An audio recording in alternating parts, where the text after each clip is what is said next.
Dando continuidade ao quinto intercâmbio latino-germânico de ritmologia, nós vamos falar sobre como implantar dispositivos de TRC, dicas e truques. A TRC foi desenvolvida em meados da década de 90. Os primeiros estudos foram nos anos 2000 e 2001. A nossa experiência no Hospital da Beneficência Portuguesa de São Paulo, em pacientes que aguardavam transplantes cardíacos, foi publicada em 2000, onde nós apresentamos benefícios dessa terapia nos pacientes que estavam aguardando transplante cardíaco. Até 2010, já existiam mais de 7.000 pacientes envolvidos em inúmeros estudos, estudos extremamente importantes, extremamente eficazes em demonstrar a eficiência dessa terapia no tratamento da insuficiência cardíaca. Hoje, em 2015, nós temos evidências de que a terapia de ressincronização cardíaca corrige a disfunção sistólica causada pela dissincronia, trata a insuficiência cardíaca refratária, reduz a insuficiência mitral, previne a insuficiência cardíaca, reduz a taxa de mortalidade total e promove o remodelamento reverso. Nessa nossa apresentação, nós vamos dividir em alguns tópicos: considerações gerais, tipos de implante, tipo de anestesia, local de abordagem, via de acesso e local de implante dos eletrodos. Quando nós vamos submeter um paciente à terapia de ressincronização cardíaca, nós devemos considerar que o paciente é um portador de insuficiência cardíaca, em um grau relativamente avançado de insuficiência cardíaca. Portanto, é um paciente que vai ter dificuldade para tolerar o decúbito e vai ter dificuldade, portanto, em tolerar o decúbito para que nós possamos operar esse paciente. Também temos que considerar que o paciente é um portador de insuficiência renal, então nós teríamos algumas dificuldades na utilização de contrastes. Esse paciente apresenta uma disfunção sistólica grave, o que traz algumas dificuldades na anestesia geral ou até mesmo na sedação. Em relação aos tipos de implante, nós podemos ter o endocavitário com estimulação de ventrículo esquerdo via seio coronariano e o átrio direito e o ventrículo direito de maneira convencional. Nós podemos ter endocavitário com a estimulação direta endocárdica do ventrículo esquerdo através do septo intraatrial, com pulsão do septo intraatrial. Nós podemos ter um implante do tipo misto, com estimulação endocárdica direita e epicárdica do ventrículo esquerdo, e totalmente epicárdico por toractomia, um procedimento onde todos os eletrodos são implantados através da toractomia. O eletrodo do ventrículo esquerdo, portanto, ele pode ser epicárdico via seio coronariano, ele pode ser epicárdico via toractomia e pode ser endocárdico via transeptal atrial. Aqui nós temos um diapositivo que mostra um sistema de TRC, um eletrodo atrial posicionado no apêndice atrial direito, um eletrodo do ventrículo direito posicionado por via endocárdica e o eletrodo do ventrículo esquerdo epicárdico. Já nesse outro, vocês observem que é totalmente endocavitário com o eletrodo do ventrículo esquerdo através do seio coronariano, que é o que é mais utilizado na prática. Em relação à anestesia, nós podemos fazer uma anestesia local, que é o que nós damos preferência. A maioria dos nossos pacientes são submetidos à anestesia local. Podemos fazer uma anestesia local com sedação e podemos fazer uma anestesia geral. Isso nós utilizamos em muito poucos casos. Em relação ao local de abordagem, a região infraclavicular direita pode ser utilizada. Nós, entretanto, damos preferência à região infraclavicular esquerda, na medida em que existe uma curvatura favorável para o posicionamento do eletrodo no seio coronariano. Aqui vocês observam uma abordagem mista. Esse era um paciente que era portador de um CDI, que foi feito um upgrade para ressincronização, e nós utilizamos o lado esquerdo, o paciente apresentava o dispositivo à direita, para a passagem do eletrodo do seio coronariano, já que estava obstruído a via à direita. Portanto, posicionamos o eletrodo pela esquerda e tunelizamos esse eletrodo para a direita, aonde foi conectado ao sistema que estava à direita. Seria uma abordagem mista. Em relação às vias de acesso, a veia cefálica ela é preferencial para os eletrodos convencionais, de ato direito e ventrículo direito. A veia subclávia percutânea ela é praticamente obrigatória para o eletrodo do seio coronariano, já que nós vamos ter que utilizar bainhas longas, o que dificultaria ser passado através da veia cefálica. Existem outras abordagens também. O local de implante do eletrodo, do ato direito, nós damos preferência no apêndice atrial direito. No ventrículo direito, nós damos preferência em estimular o ventrículo direito na região septal. E o ventrículo esquerdo, preferência na região lateral ou posterior, evitando que seja muito apical esse eletrodo. Existem alguns trabalhos que não demonstraram diferenças entre a posição posterior, anterior ou lateral, entretanto, mostrou diferença na região apical e não apical, sendo que a não apical seria melhor do que a apical.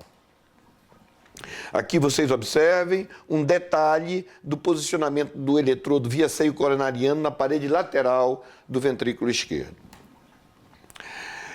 Em relação aos recursos disponíveis para implante do eletrodo via seio coronariano, nós listamos nesse diapositivo. Primeiro, guias para abordagem direta, utilização de bainha longa, utilização de venografia prévia e outros recursos. Em relação à abordagem direta do seio coronariano, foi a que primeiro nós utilizamos. Consiste na cateterização direta do seio coronariano com o próprio cabo eletrodo.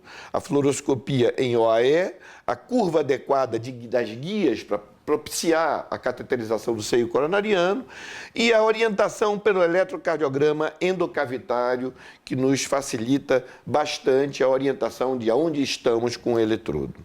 Aqui, a posição OAE, onde vocês observam a válvula tricúspide e a válvula mitral, é uma posição em que as válvulas atrioventriculares parecem um óculos, mas é uma posição muito interessante para nós podermos posicionar o eletrodo no seio coronariano.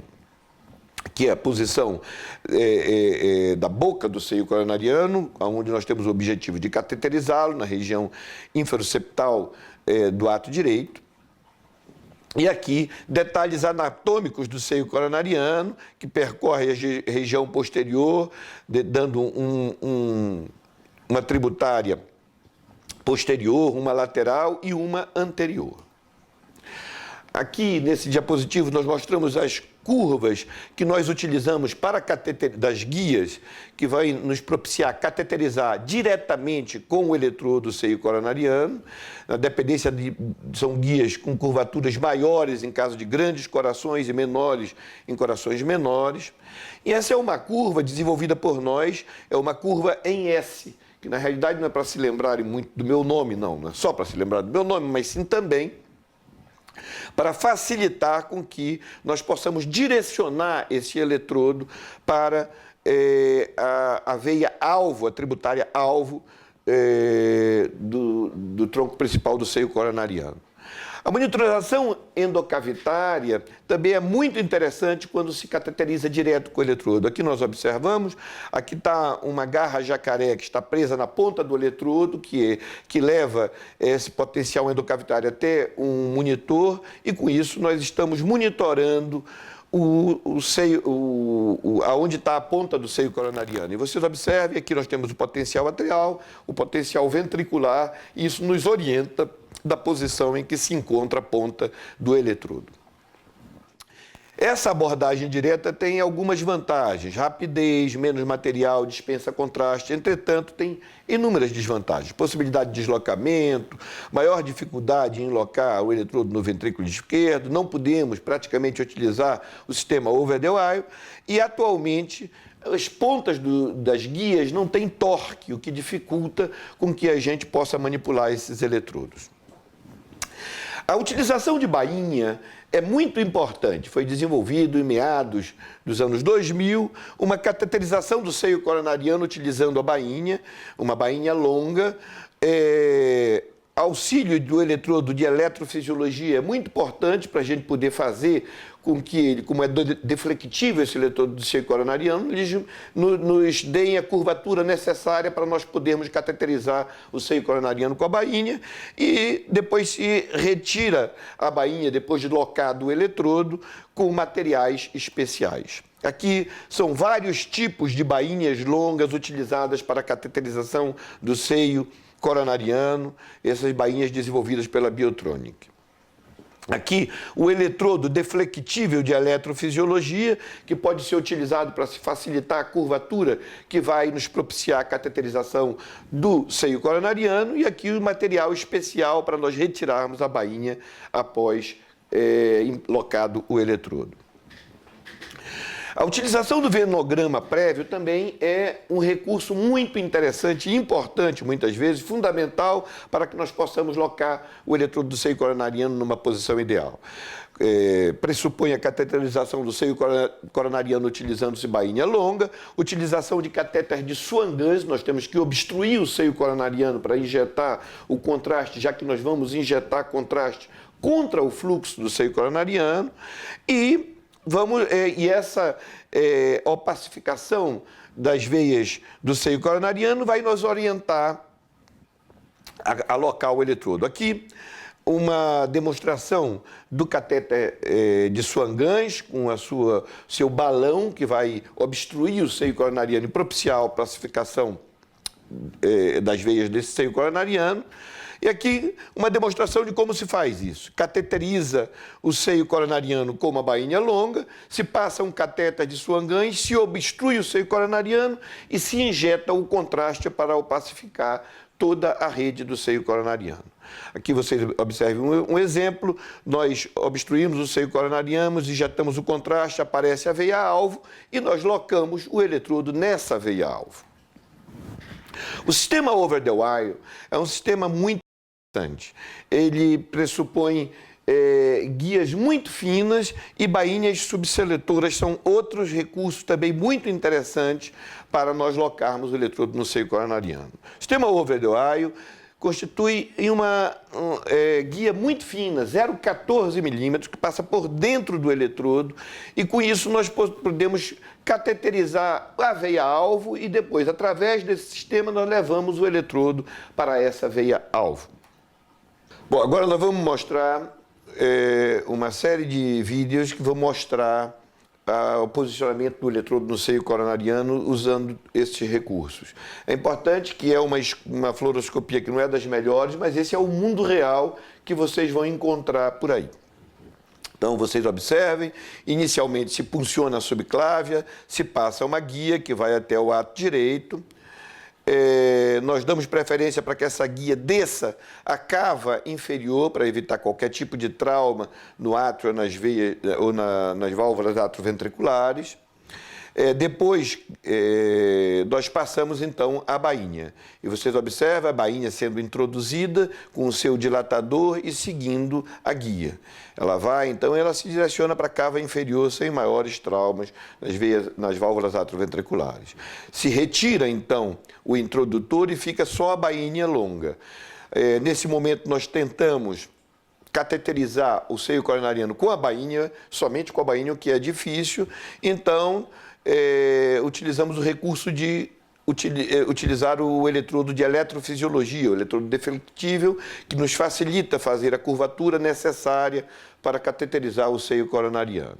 Aqui, então, a tentativa de introdução do seio coronariano, vocês observem, nesse momento ele entrou no seio coronariano, está cateterizado Então, a partir daí, nós vamos retirar o catéter de eletrofisiologia e fica só a bainha longa. Nesse momento, então, introduzimos o catéter de Swan-Ganz, aqui vocês observam ele entrando, até sair na bainha e ficar no tronco principal do seio coronariano, aonde nós vamos injetar o contraste. Aqui, então, nós já ocluímos o seio coronariano, injetamos o contraste, como ele está um pouco distal, nós não vimos nenhuma veia interessante nessa região. Então, nós recuamos um pouco o Swan-Ganz, fizemos mais uma injeção e observamos uma bela veia posterior, que vai ser a nossa veia-alvo. Então, retiramos o catéter de Swan-Ganz e passamos o eletrodo que vai estimular o ventrículo esquerdo. Esse eletrodo tem uma guia em S e vocês observam que essa guia já propicia uma curvatura necessária para a cateterização dessa veia, alvo. A partir daí nós passamos então a guia 014 do over the wire dentro do eletrodo, ela então percorre essa veia-alvo até o final, até as regiões mais estreitas, e com o eletrodo nós seguimos essa veia, essa guia over the wire, até levar à posição que nos parece a mais interessante para a estimulação do ventrículo esquerdo. Depois disso, nós retiramos a bainha, vocês observam a retirada da bainha, ela vai estar sendo cortada com aqueles sistemas, e o eletrodo está locado, estimulando a região posterolateral do ventrículo esquerdo.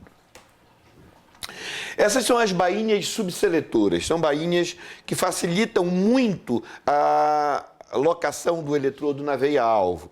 Então, a partir do tronco principal do seio coronariano, nós utilizamos essas bainhas subseletoras que vão por dentro da bainha longa para selecionar a veia-alvo e propiciar a introdução. Observem bem, vários tipos de bainhas subseletoras. Essas bainhas são para nós cateterizarmos veias-alvos que estão com os ângulos muito agudos. Se você tem uma veia com um ângulo favorável como esse, não é difícil de ser cateterizada. Entretanto, com um ângulo reto já começa a ficar difícil. E com um ângulo agudo como esse, é praticamente impossível que a gente consiga cateterizar o seio coronariano. Portanto, essas bainhas são muito úteis para nós podermos cateterizar as veias com esses ângulos mais agudos. Outro ângulo praticamente impossível de ser cateterizado sem uma bainha subseletora. Aqui, o diapositivo mostrando várias bainhas subseletoras. E aqui um filmezinho que vai mostrar como é que funciona essas bainhas subseletoras. Observem bem, aqui são as bainhas subseletoras, os tipos de bainhas subseletoras. Aqui o material que é para retirada dessas bainhas, e nesse filminho vocês vão observar bem.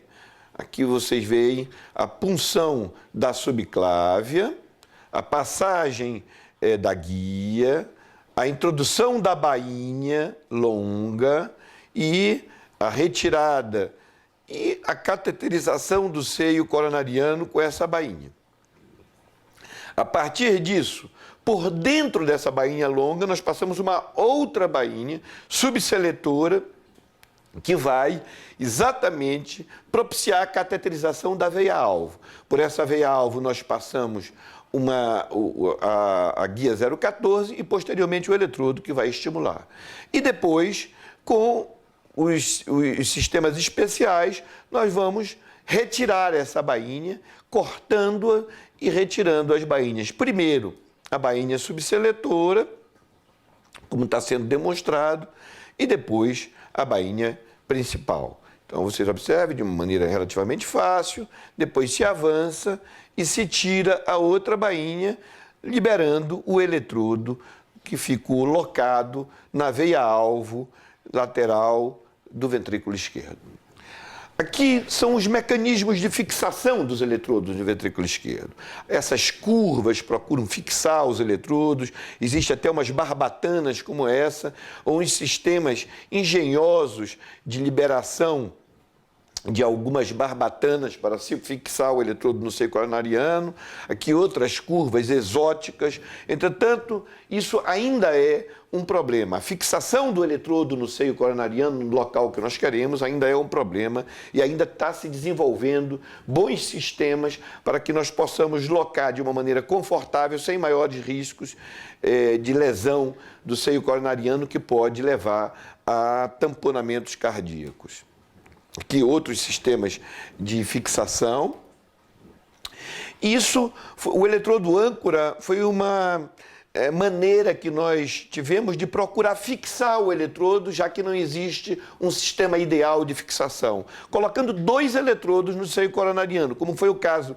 Esse caso, um dos eletrodos estimula o ventrículo esquerdo e o outro dá simplesmente sustentação para que ele se mantenha na posição adequada de uma maneira fixa. Outro eletrodo âncora, você observe, esse eletrodo mais distal vai estimular o ventrículo esquerdo e existe um outro eletrodo que vai dar sustentação e procurar fixar esse eletrodo, evitando que ele se desloque. Daí nós chamamos de eletrodo âncora e apresentamos isso no Congresso Europeu de 2007, se eu não estou enganado.